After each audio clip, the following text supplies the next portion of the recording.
gbogbo ìràwọ̀ pátá ẹ wá gbóhun tó fẹ́ ṣẹlẹ̀ lọ́jọ́ tòní gangan tí ń ṣe ọjọ́ Tuesday October 7 ọdún 2025 tá wà nú ẹ̀ yìí. Mo kí Ọlọ́run ọba, mo ṣèbà Olódùmarè, ìbà akọ́dá ayé, ìbà ṣẹ̀dá ọ̀run, mo ṣèbà Ọ̀rúnmìlà àtórí ẹni tí ò sunwọ̀n ṣe ẹlẹ́rìí ìpín tòun tàyàn mọ́. Mojúbọ ọkùnrin, mojúbọ obìnrin, mo kí gbogbo ojú tó ń wò mí níbikíbi tí ẹ ti ń gbọ́ mi káàkiri àgbáńlá ayé. Ẹ̀yin tẹ́ ń wò mí, ẹ dákun ẹ dábẹ́ bá a ṣí ẹ fídíò yìí, ẹ torí tàwọn tí ò tí ì rí fídíò yìí rí láyé wọn tó sì jẹ́ pé wọ́n nílò ẹ̀ kíkan fún ìyípo padà gbésí ayé wọn, ẹ torí tí wọ́n ṣí ẹ rẹ̀ kò jẹ́ wúlò fọ́pọ̀ ènìyàn. Ẹ̀yin oníràwọ̀ iná tó kanran yan Aries tàbí láàrin March 21 sí April 20 ọjọ́ tòní kan máa tún kún lọ́kàn yín rẹpẹtẹ tí ẹ máa rò lọ́tún lósì. Ó dára kẹtù bẹ́ni tó ṣe é pẹ́ finú tán kẹ bá wọn sọ̀rọ̀ lọ́jọ́ tòní, bóyá wọn ò jẹ́ kọ́kàn yín tún balẹ̀ pẹ̀sẹ̀ pẹ̀lú àlàyé àti àmọ̀ràn tí wọ́n bá fún yín. Léni ẹ má fàyè gba àwọn nǹkan tó dàbí negative thought pátápátá rárá o. Léni kẹ́ rí dájú pé distract ara yín látara bí gbájúmọ́ṣẹ́ dáadáa. Léni kò dára kẹ́ ìrìn òru, ẹ free mind yín kí ẹ wà positive. White jẹ́ kọ́lọ̀ tó dára jù fún yín láti wọ̀ láṣọ lónìí. Aago 4 ní ìrọ̀lẹ́ sí aago 5 ní ìrọ̀lẹ́ jẹ́ àkókò èyí tó dára jù fún yín tí ń ṣe lucky hour fún yín lénìí. Ẹ̀yin oníràwọ̀ erùpẹ̀ alámọ̀ Taurus tàbí láàrin April 21 sí May 20 ọjọ́ ìfẹ́ lọ́jọ́ tòní jẹ́. Inú yín máa dùn, ayọ̀ yín máa kún, ṣùgbọ́n ẹ má ní ìfẹ́ àníjú bó ti ṣe ẹ lọ́kẹ́ kíyèsára. Àpọ̀jù kan ò dára rárá. Lọ́jọ́ tòní ẹ máa rí ìdùnnú, ẹ máa ráyọ̀, ọkàn yín á sì balẹ̀ pẹ̀sẹ̀. Títẹpámọ́ṣẹ́ yín tẹ́ ti ń tẹpámọ́ṣẹ́ láti jọ́ mẹ́ta, sùúrù àti faradà tí ẹ ti ń ní, gbogbo ẹ̀ pátá ló máa pay off. Ẹ máa enjoy ara yín dáadáa lọ́jọ́ tòní. Ẹ ṣe dáadáa sáwọn èèyàn kí ẹ ní ìrẹ̀lẹ̀, kí ẹ sì báwọn èèyàn ṣe pẹ̀lú àwàdà àti ẹ̀rín. Orange jẹ́ kọ́lọ̀ tó dára jù fún yín láti wọ̀ láṣọ lónìí. Aago 4 ní ìrọ̀lẹ́ sí aago 6 ní ìrọ̀lẹ́ jẹ́ àkókò èyí tó dára jù fún yín tí ń ṣe lucky hour fún yín lénìí. Ẹ̀yin oníràwọ̀ afẹ́fẹ́ aláwàdà Gemini tàbí láàrin May 21 sí June 21 ẹ kíyèsára. Àwọn nǹkan kan lè ṣẹlẹ̀ láyìíká yín lọ́jọ́ tòní tí ò ní tẹ́ yín lọ́rùn. Ẹ jìnnà sí gbogbo nǹkan tó jọ mọ́ àǹjà bá ń fa láyìíká lé yín pátápátá o. Léni kẹ́ rí dájú pé ẹ gbà láfíà láàyè, kí ẹ fọpọlọ pípé ṣiṣẹ́ lọ́jọ́ tòní, kí ẹ sì rí dájú pé ẹ̀kan jíjú bó ṣe ẹ lọ lórí okòwò. Bẹ́ẹ̀ sì ni kò dára kẹ́kanra mẹ́nikẹ́ni lénìí. Ẹ tẹpámọ́ṣẹ́ kẹ́ gbájúmọ́ṣẹ́ yín ló dára. White jẹ́ kọ́lọ̀ tó dára jù fún yín láti wọ̀ láṣọ lónìí. Aago 10 láàárọ̀ sí aago 12 ní ọ̀sán jẹ́ àkókò èyí tó dára jù fún yín tí ń ṣe lucky hour fún yín lénìí. Ẹ̀yin oníràwọ̀ omi agbára Cancer tàbí láàrin June 22 sí July 22 àwọn nǹkan tó dàbí ìṣòro tẹ́ ń kojú lásìkò yìí á jẹ́ kó ṣe yín bí ìgbà pé àbẹ́yìn fúnra lára yín lẹ̀ ń ṣe nǹkan tí ó tọ́ rárá ni. Lọ́jọ́ tòní ẹ má ṣe ròyìn rẹpẹtẹ nípa ìbáṣepọ̀ yín àtàwọn olólùfẹ́ yín látàrí pé nǹkan máa tó rí bí ẹ ti ṣe ń fẹ́. Lọ́jọ́ tòní ẹ ní láti ronú jinlẹ̀ nípa àwọn nǹkan tó ń ṣẹlẹ̀ pátápátá lẹ́yìn tẹ́ ti ń ṣe dáadáa sólólùfẹ́ yín tàbí àwọn tó ṣe pé ẹjọ́ ń bára yín ṣe. Ẹ ti ronú jinlẹ̀ nípa nǹkan wo ló tún fà tó ń fa ìdíwọ́, tó ń fa dènà tàbí tó ń fa kùdìẹ̀kudiẹ lénìí. Ẹ ní láti mú sùúrù lò.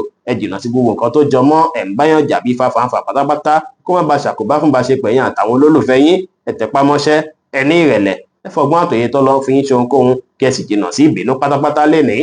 White jẹ́ kọ́lọ̀ tó dára jù fún yín láti wọ̀ láṣọ lónìí. Aago 11 kọjá 30 ìṣẹ́jú láàárọ̀ sí aago 12 kọjá 30 ìṣẹ́jú ní ọ̀sán jẹ́ àkókò èyí tó dára jù fún yín tí ń ṣe lucky hour fún yín lénìí. Ẹ̀yin oníràwọ̀ iná tó gbóná riri Leo tàbí láàrin July 23 sí August 22 ọ̀pọ̀ nǹkan máa ń kún lọ́kàn yín rẹpẹtẹ lọ́jọ́ tòní tẹ́ máa rò lọ́tún lósì. Ẹ rí dájú pé ẹ ṣàlàyé gbogbo bó ṣe ń ṣe yín fẹ́ni tẹ́ finú tán. Ẹ bá ṣe bẹ́ẹ̀ á dára púpọ̀. Á ràn yín lọ́wọ́ lórí situation tẹ́ wà. Ẹ má kí ọ̀rọ̀ sínú ọkàn yín rẹpẹtẹ ju bó ṣe ẹ lọ. Ìyẹn kò máa stress yín púpọ̀ ni. Ẹ ṣí ẹ̀tọ́ ti yín fáwọn èèyàn lénìí kò dára kẹ́ tàṣe jù bóhunkóhun. Ẹ rí dájú pé ẹ ṣàwọn nǹkan tá mú kí inú yín dùn káyọ̀ yín kún. Ẹ tẹpámọ́ṣẹ́ kẹ́ sì fọgbọ́n àtòyè tó lọ fún yín ṣe ohunkóhun pẹ̀lú.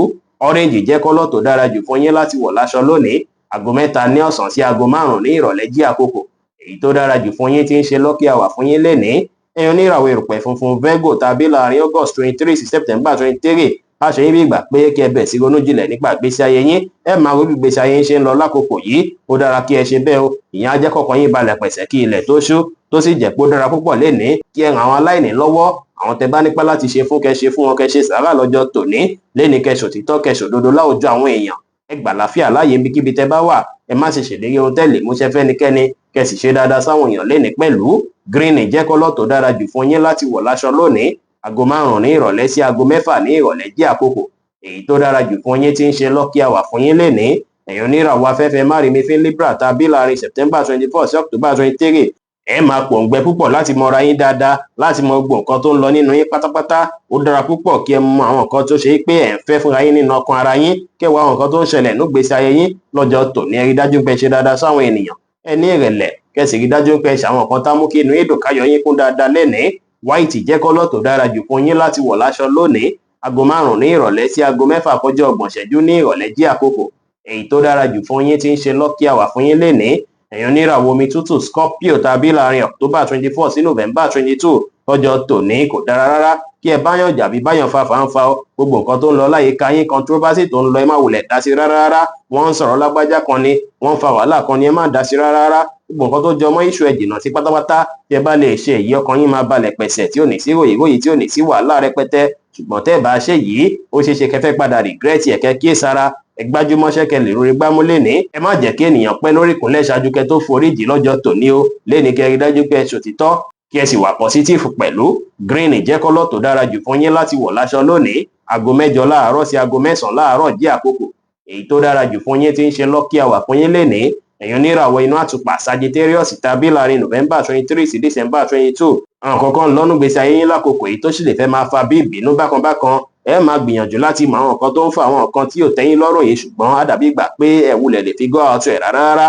Ó ṣeé ṣe kọ́kàn yín pòrúurú. Ẹ wá gbọ́dọ̀ fàyè gba kí múdù yín rárá kó ṣàkóbá fún yín lénìí o. Ìyẹn kọ́ ni solution rárá. Ẹ wulẹ̀ gbájúmọ́ nǹkan tó ṣe kókó fún yín láti gbájúmọ́ kẹ́ sọjú nù. Kẹ má wulẹ̀ fàyè gbà ronú àròjù rẹpẹtẹ rárá. Ẹ má sọ̀rọ̀ òdì àbí ọ̀rọ̀ àìtọ́ sẹ́nikẹ́ni. Ẹ rí dájú pé ẹ wà strong lénìí. Ẹ gbà láfíà láàyè. Gbogbo èyí tó ń ṣẹlẹ̀ lákòókò yìí kò ní pẹ́ kásẹ̀ ńlẹ̀. Ẹ sì má ṣe jẹ́ kí ìmọ̀lára yín kó lágbára jù yín lọ lénìí rárá. Blue jẹ́ kọ́lọ̀ tó dára jù fún yín láti wọ̀ láṣọ lónìí. Aago 5 ní ìrọ̀lẹ́ sí aago 6 ní ìrọ̀lẹ́ jẹ́ àkókò èyí tó dára jù fún yín tí ń ṣe lucky hour fún yín lénìí. Ẹ̀yin oníràwọ̀ ìrùpẹ̀ eruku Capricorn tàbí láàrin December 23 sí January 19 lọ́jọ́ tòní ó ṣeé ṣe kí ẹ face àwọn difficulty díẹ̀díẹ̀ bákan. Ó ṣeé ṣe kó dàbí ìgbà pé àwọn kan tí ó tán ṣẹlẹ̀ nígbésí ayé yín pàápàá àwọn tó ṣe é pé ẹ nífẹ̀ẹ́ tí tó súnmọ́ yín ó ṣeé ṣe kó disappoint yín bákan lénìí. Ẹ sì nífẹ̀ẹ́ wọn púpọ̀ ṣùgbọ́n ohun tẹ́ ẹ ro kàn látọ̀dọ̀ wọn kọ́ lẹ padà bá lọ́jọ́ tòní o. Ẹ jìnnà sí pé bóyá ẹ̀ ń báyàn fa fàǹfà pátápátá kó má bàa bí àwọn ìṣòro tó ṣe é pé ẹ ò tiẹ̀ ro kàn tẹ́lẹ̀ rárá. Lénìí kò dára kẹ dá sọ́rọ̀ tí wọ́n pè é sí àbẹ́ tí ó kàn yín. Ẹ ní ìrẹ̀lẹ̀ kí ẹ sì pa àwọn àṣírí kọ̀ọ̀kan yín àwọn plan kí ẹ pamọ́ láṣìírí kí ó lè rí bí ẹ ṣe ń fẹ́. Aago 11 kọjá ìṣẹ́jú 15 láàárọ̀ sí aago 1 kọjá ìṣẹ́jú 15 ní ọ̀sán jí àkókò èyí tó dára jù fún yín tí ń ṣe lucky hour fún yín lénìí tí kọ́lọ̀ navy blue sì jẹ́ kọ́lọ̀ èyí tó dára jù fún yín láti wọ̀ láṣọ ní ọjọ́ tòní. Ẹ̀yin oníràwọ̀ afẹ́fẹ́ oníbínú Aquarius tàbí láàrin January 20 sí February 19 lọ́jọ́ tòní ara yín máa yá gágá. Ìlera ara yín jí pépé pẹ̀lú. Ó ṣeé ṣe kí ẹ ní ìdàgbàsókè lórí ohunkóhun tí ẹ bá ń ṣe lénìí. Bẹ́ẹ̀ sì ló ṣeé ṣe kó ṣe pé iṣẹ́ tẹ́ ti ń ṣe látijọ́ mẹ́ta ó padà bí rere fún yín lọ́jọ́ tòní. Inú yín máa dùn tó sì jẹ́ pé ìdùnnú yẹn máa ràn àwọn tó rọ̀gbà yín ká náà lọ́jọ́ tòní. Ó ṣeé ṣe káwọn tó rọ̀gbà yín ká kí wọ́n ní ìrànlọ́wọ́ tó máa ṣe fún yín lénìí o. Lénìí kẹ́ bá wọn yàn sọ̀rọ̀ pẹ̀lú ìfẹ́. Ẹ bá wọn ṣe pẹ̀lú àwàdà àti ẹ̀rín kí ẹ sì fi ìgboyà ṣe ohunkóhun lénìí dára. Dark green jẹ́ kọ́lọ̀ tó dára jù fún yín láti wọ̀ láṣọ lónìí. Aago 12 ní ọ̀sán sí aago 1 ní ọ̀sán jí àkókò èyí tó dára jù fún yín tí ń ṣe lucky hour fún yín lénìí. Ẹ̀yin oníràwọ̀ omi tí kì í ro Pisces tàbí láàrin February 20 sí March 20 ẹ máa wà determined ẹ máa wà motivated púpọ̀ lénìí tó ṣe é pé lọ́jọ́ tòní ẹ máa ṣiṣẹ́ lórí gbogbo nǹkan tẹ́ ní plan pátápátá láti ṣàṣeyọrí lórí ẹ̀. Lọ́jọ́ tòní ẹni wulẹ̀ fàyè gbáǹpẹ́ ẹ̀ ń procrastinate rárá. Ẹni wulẹ̀ fẹ̀ni dènì àbí fọ̀lá dọ́là lórí okòwò tí ẹ bá fẹ́ ṣe bí kẹ́ ṣe kẹ́ ṣàṣeyọrí lárí. Léèní ẹ lo akitiyan yín lọ́nà tó máa gbà ràn yín lọ́wọ́. Gbogbo nǹkan tó dàbí nǹkan tẹ́ ti ń fi pamọ́ látijọ́ mẹ́ta lórí iṣẹ́ tẹ́ tí ṣe láti yanjú ẹ ṣe wọ́n láti yanjú lénìí. Ẹ ní ìrètí gbogbo nǹkan ti dáa. Ẹ ní ìgbàgbọ́ ní kíkún nínú ara yín.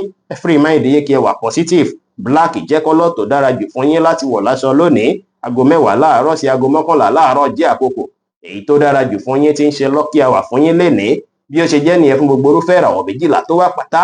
Ẹ̀yin tẹ́ ń wò mí pátá ẹ má gbàgbé pé Ọlọ́run bo Olódùmarè nìkan lọ́ba tó ní ìmọ̀ jùlọ. Ẹ̀yin tẹ́ fẹ́ ṣèwádìí onírúurú láǹfààní àti kàn sí wa ní WhatsApp 09033897161. Ire gbogbo ajẹ́ tiwa lónìí lọ́sẹ̀ yìí lóṣù yìí àti ní gbogbo ọjọ́ ayé wa láṣẹ Ìdùmarè. Ire o.